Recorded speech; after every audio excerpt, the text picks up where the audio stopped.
Universidad Mayor de San Marcos, máster en Regulación de Servicios Públicos, la Universidad de Barcelona, y estudios de maestría en Derecho de la Empresa, la Pontificia Universidad Católica del Perú. Es abogado de la Comisión de Libre Competencia y la Sala de Defensa de la Competencia de INDECOP. Actualmente es profesor de Derecho de la Competencia de la Universidad Nacional de San Marcos y director general de Desarrollo y Ordenamiento Jurídico del Ministerio de Justicia y Derechos Humanos. Recibamos con un cordial aplauso al doctor Esa Sánchez. Podemos hacer una exposición si tienen alguna consulta con relación a temas de las situaciones provisorias, por favor nos hablan y podemos asegurar o alguna inquietud o algún comentario que tengan que hacer que ustedes hayan tenido experiencia en un caso concreto. Se está hablando, ¿no? ¿Me escuchan bien? Sí, ¿no? Y bueno, vamos a empezar con la tecnología. Como se puede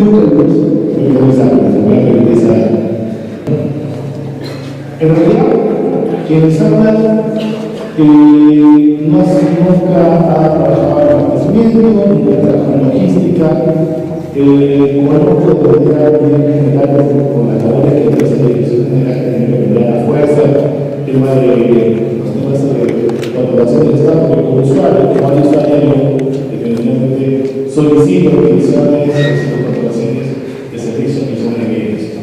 Sin embargo, durante mi experiencia en INDECOP, tuve la fortuna de conocer la casuística sobre cómo las entidades interpretan de que una empresa puede estar cometiendo actos colusorios. Desde mi punto de vista, considero que probablemente este es uno de los temas más importantes que tenemos en la ley de contrataciones, independientemente de los temas del proceso en sí y de las licitaciones para referenciar. Y digo que desde mi punto de vista es uno de los más importantes por el impacto que tiene sobre el tesoro público. Como veremos más adelante, en realidad la concertación de los proveedores que son agentes de mercado en condiciones distintas de la oferta, como el precio, la calidad, etcétera, daña sensiblemente el tesoro público, que finalmente es el dinero de los contribuyentes. El efecto negativo que tiene esta legislación es básicamente causar un perjuicio, un efecto negativo a la finalidad última de la entidad pública, la cual contrata precisamente para lograr esa finalidad pública. Entonces, no más bien. Primero un poco en dónde estamos situados. Para conocer cuál es el impacto de estas conductas, tenemos que saber, oye, ¿de qué estamos hablando? ¿En qué mercado nos estamos situando? Porque efectivamente, esto es un mercado. El Estado tuvo como demandante, y por el lado de la oferta tenemos a los proveedores. Definición mínima de los agentes, los principales agentes del mercado. Entonces, esto es un mercado. Johnny, no sé si ven ahí, pero para que todos vean el impacto de lo que estamos hablando. En el 2012, el Estado realizó contrataciones por 33.803 millones de soles. No lo digo yo, fuente Oscar. ¿Correcto? 33.803 millones de soles. Los procesos de selección que se realizaron fueron 117.681. Las adquisiciones por convenio marco, que se entiende que fueron reguladas para facilitar las adquisiciones de las empresas, sobre todo para hacer mucho más transparentes estas, solamente se dieron a 115 millones de los 33.803 millones. Las contrataciones bajo el marco general de ley de contratación del Estado fueron solamente el 71,9% de estos procesos y estos. Y los otros procesos de contrataciones bajo otras normativas representaron un 28,1%, que no es poco margen, es realmente un margen importante, de los cuales, como vamos a ver ahorita en los otros gráficos, Petroperú es un actor importante en las adquisiciones bajo otro régimen distinto a la ley de contrataciones, ¿no? El aumento, para contrastar, porque de nada nos sirven las cifras si no vemos no lo contrastamos con periodos anteriores, el aumento del monto contratado entre 2012 y el año anterior fue del 17%. Es decir, el Estado ha venido gastando, ha venido ejecutando, ha venido destinando recursos para adquisición de bienes o contratación de servicios de manera ascendente. ¿Correcto? Y con relación al 1% de selección, esto representa el 21,6% de crecimiento. ¿Por qué es importante tener en cuenta estos números? Porque si estamos hablando de 3.803 millones de soles, evidentemente esto es como miel a las abejas para los postores. Todos quieren contratar con el Estado. El mejor cliente en el mercado es el Estado. El Estado es el que definitivamente siempre paga. ¿No? Es más, con las últimas normativas que ha sacado el Congreso con relación a las sanciones que se le pueden imponer a los funcionarios públicos que retrasan el pago de los contratos ya adjudicados, esto, digamos, le da mucha mayor seguridad, mucha mayor certeza al proveedor y por ende hace mucho más atractivo contratar con el Estado. Entonces, para eso nos sirven estas cifras, para ver de qué estamos hablando y por qué es tan importante desde el punto de vista de mercado conocer lo atractivo que es para el postor y además de cuántos recursos estamos hablando y de cuánto podríamos estar perdiendo si es que no combatimos las prácticas colusorias.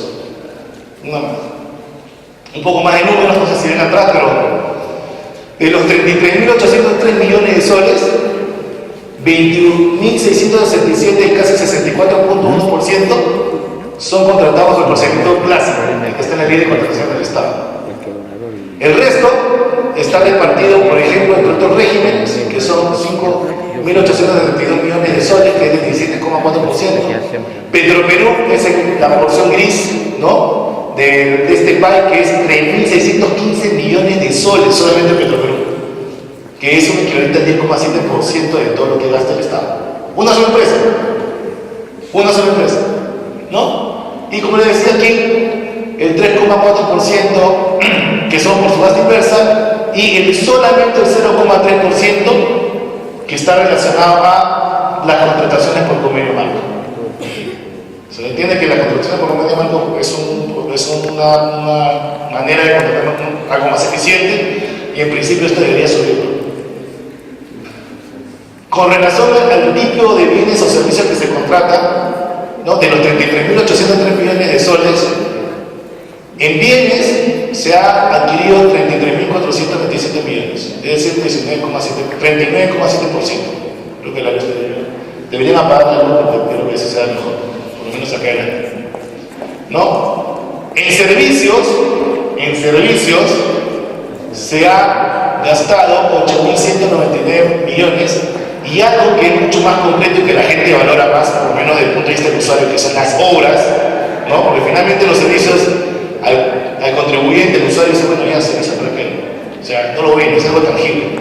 Pero en en obras, estamos hablando de 11.424, muy cercano al servicio. ¿Correcto? Uno más.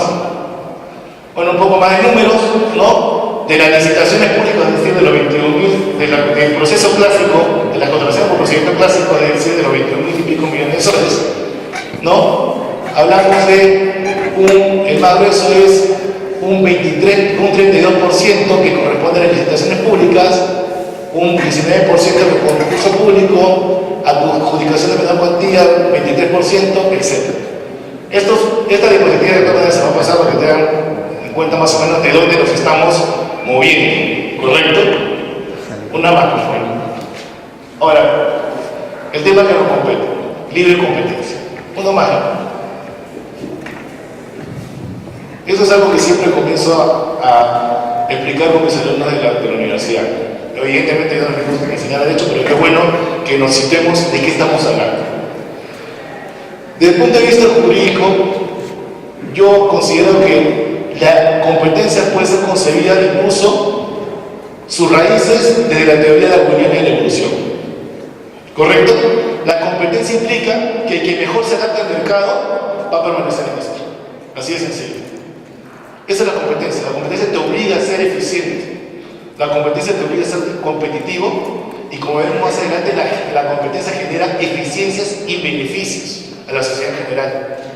Es por eso que el Estado está interesado, y como vamos a ver más adelante, el ordenamiento jurídico está enmarcado completamente a proteger la competencia. Porque hasta el momento es el mecanismo más eficiente que encontró el ser humano, por lo menos en materia de mercado, para generar riqueza en la sociedad. ¿Correcto? Evidentemente la competencia implica rivalidad, ¿no?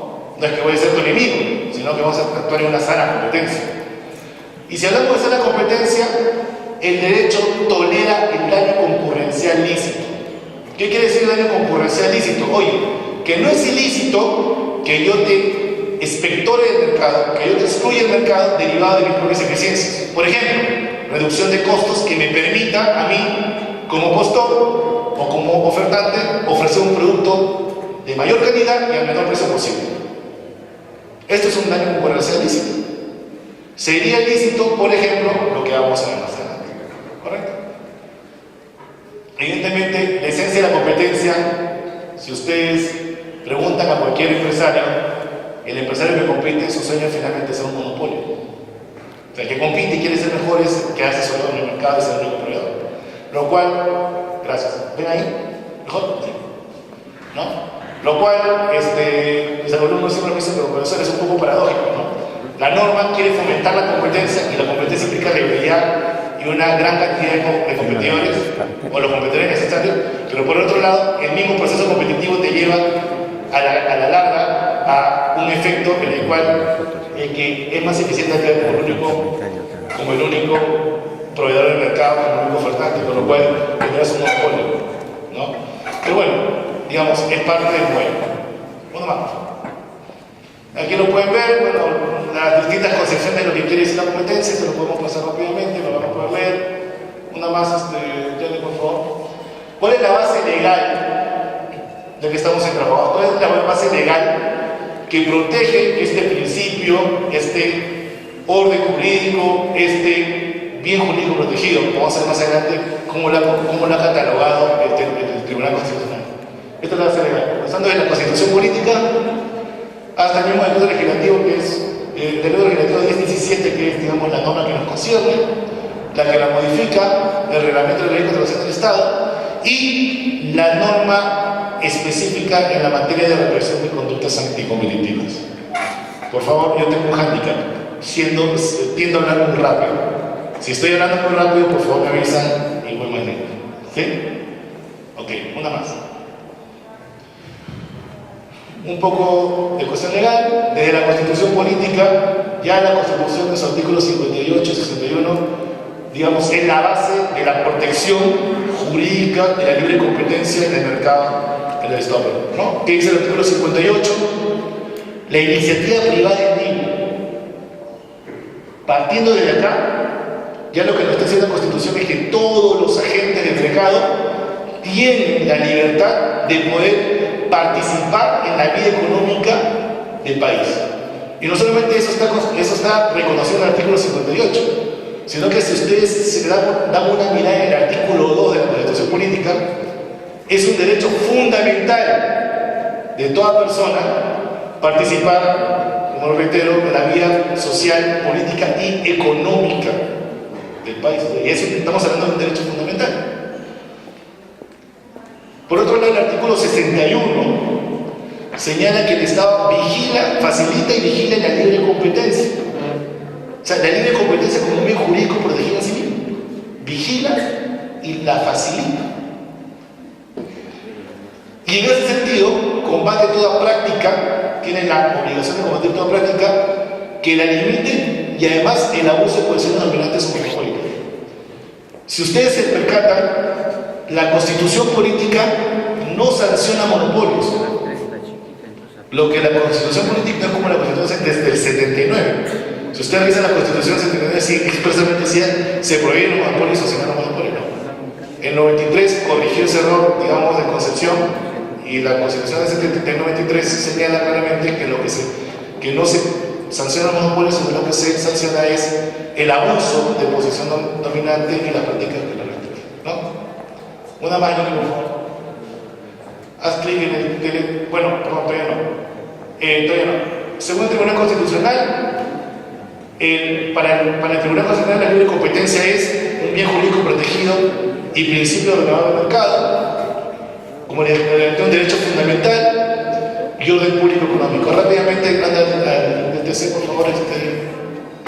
Ahí están las sentencias, se lo va a pasar, y es subrayado expresamente donde el TC reconoce estas tres características de la libre competencia. ¿Okay? Una más, Johnny. Aquí la reconoce como un derecho fundamental, dado que esto deviene una acción de amparo, y reconoció el derecho a pedir acción de amparo, puede dar por libre competencia. Una más, ahí lo vamos a poder ver, ahí expresamente dice que la libre competencia es manifestación de orden público económico, y la define. No vamos a entrar en detalle para poder verlo. Pueden regresar por favor. ¿Ok? Una más, por favor. Antes de comenzar a conversar sobre en qué consisten las licitaciones colusorias y por qué se sancionan, primero tenemos que conocer cuál es el objetivo de la política de libre competencia en el Perú. ¿Correcto? Y yo le pongo un ejemplo a mis alumnos. ¿Correcto? El objetivo de la política de libre competencia que se trata de legisladores es como un partido de fútbol. ¿Correcto? En donde el Estado es el árbitro. ¿Ok? Y lo que hace el Estado es vigilar de que el partido fluya de manera ordenada siguiendo las reglas. Al árbitro, bueno, un buen árbitro que no sea coimeado, y ahí entra el tema de contratación del Estado, al árbitro no le importa el resultado del partido. Al árbitro lo que le importa es que los actores jueguen cumpliendo las reglas y con un fair play. ¿Cierto? Eso es lo que le interesa al árbitro. O sea, lo que le interesa al Estado es que el proceso como tal se desarrolle de acuerdo al marco jurídico y protegiendo el nivel de competencia. Que los actores jueguen de esa manera va a hacer que el proceso competitivo fluya. Que obviamente el entrenador va a tener que exigirle más horas de juego a sus jugadores, el entrenador va a tener que exigirle que no se vayan a llevar alcohol los fines de semana para que estén con condiciones óptimas. El entrenador va a tener que hacer una serie de medidas para que su equipo sea lo más eficiente posible y pueda ser competitivo. El Estado también busca esa finalidad. El decreto legislativo 1034, que es la norma específica que protege la libre competencia, señala que la finalidad de la ley es prohibir y sancionar las conductas anticompetitivas con la finalidad de promover la eficiencia económica de los mercados para el bienestar ¿de quién? De los consumidores. Entendido los consumidores como la sociedad en general. Entonces podríamos decir que es una suerte de relación en la cual lo que quiere la ley es proteger el proceso competitivo. Quiere proteger el proceso, que haya competencia en el mercado. Porque entiende el legislador, y hay una vasta teoría económica y jurídica sobre esto, que protegiendo el proceso competitivo, el mercado de la sociedad va a generar eficiencia que va a generar riqueza para el bienestar de todos. Y ahí está el bienestar del consumidor. ¿No? Una más. Y ahí está la importancia de la libre competencia. Oye, la libre competencia genera eficiencia asignativa. ¿Qué quiere decir esto?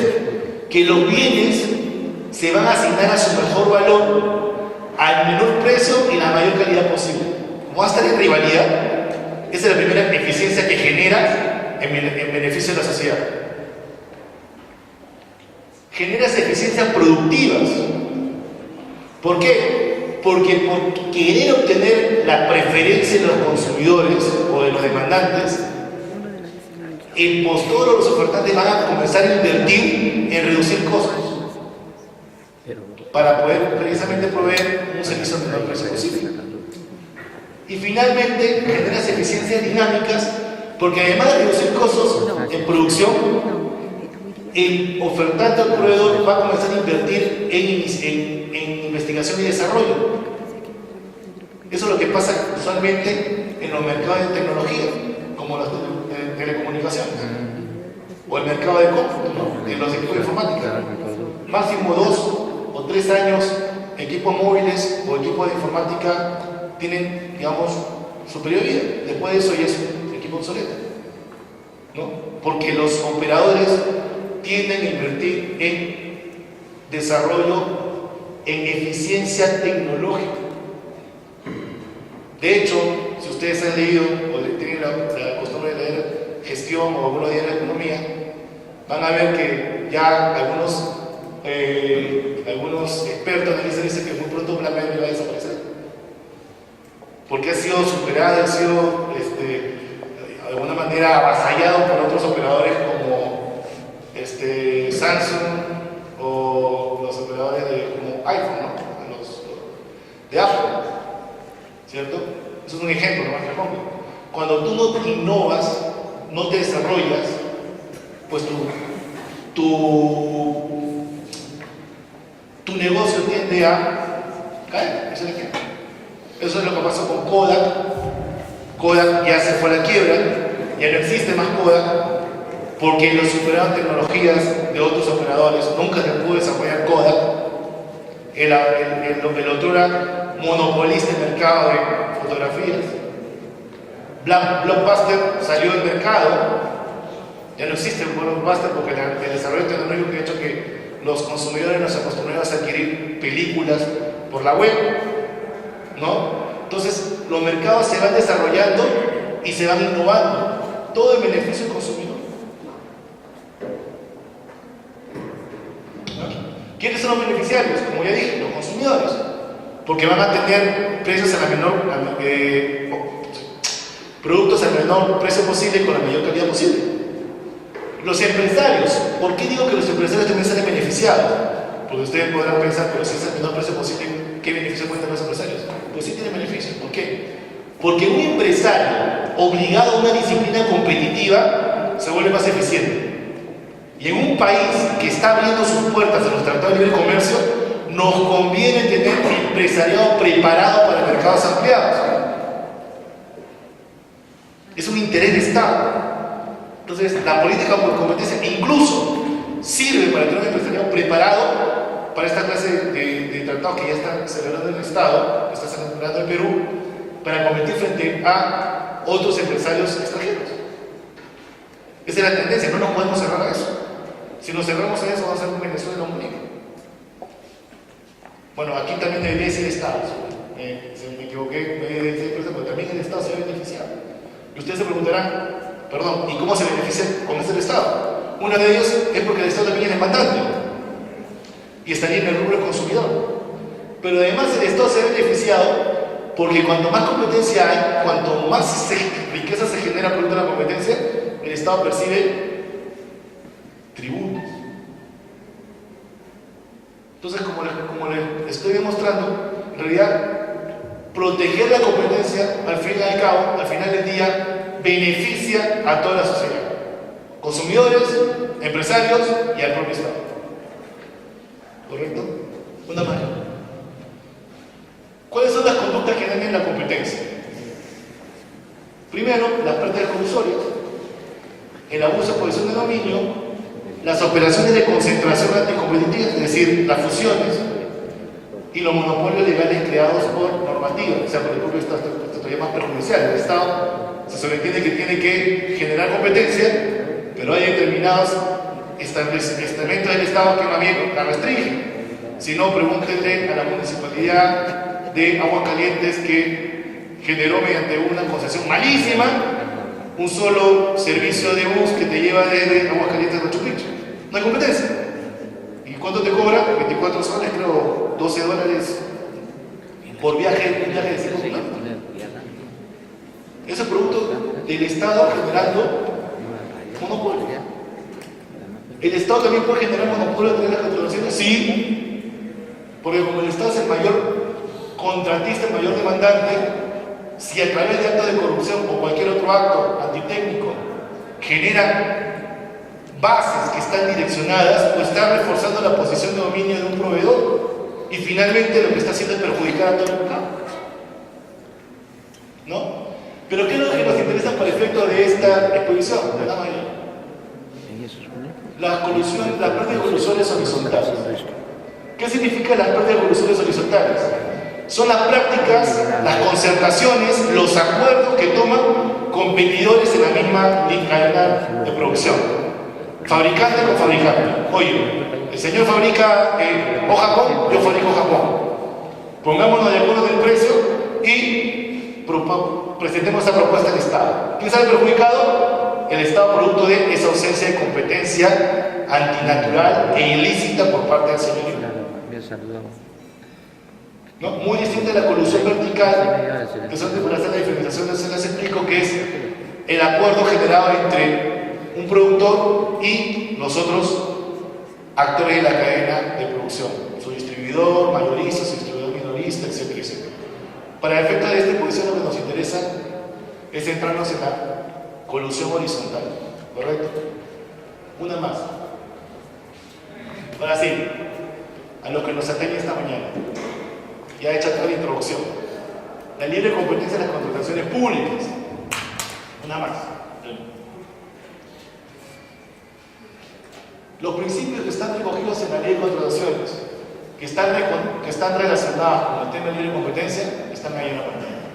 El primero, y que duda cabe, el principio de libre concurrencia y competencia, que en realidad, si lo lee con detenimiento, no está referido a la actividad o la conducta de los proveedores, sino está referido a la conducta del Estado respecto de los proveedores. Miren, vean, en los procesos de contratación se incluirán regulaciones o tratamientos. ¿Quién aplica regulaciones o tratamientos? ¿Los proveedores o el Estado? El Estado. En verdad, este principio de libre competencia no está referido al proveedor. Le está diciendo el Estado, oye, cuando todas las contrataciones incluyen regulaciones y tratamientos que fomenten la más amplia, objetiva e imparcial concurrencia, es decir, la iniciativa privada, que fomenten de que la gran mayoría de postores tengan el interés, el incentivo de presentar una propuesta, ¿no? La más objetiva e imparcial concurrencia, pluralidad y participación de postores. Y si ustedes leen, no es mi intención leer cada uno de los principios, pero si ustedes leen los principios subsiguientes, todos están enfocados a que el Estado de alguna manera formule sus bases, en realidad estructure el proceso de contratación de una manera transparente para generar una mayor concurrencia de postores, ¿no? Una más. Bueno, como este es una convención que está dirigida a analizar la modificación de la ley de contrataciones, pues sí lo tenemos, un cuadro comparativo.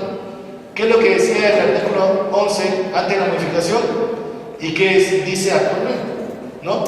Y básicamente lo que ha cambiado desde mi punto de vista es un tema de redacción.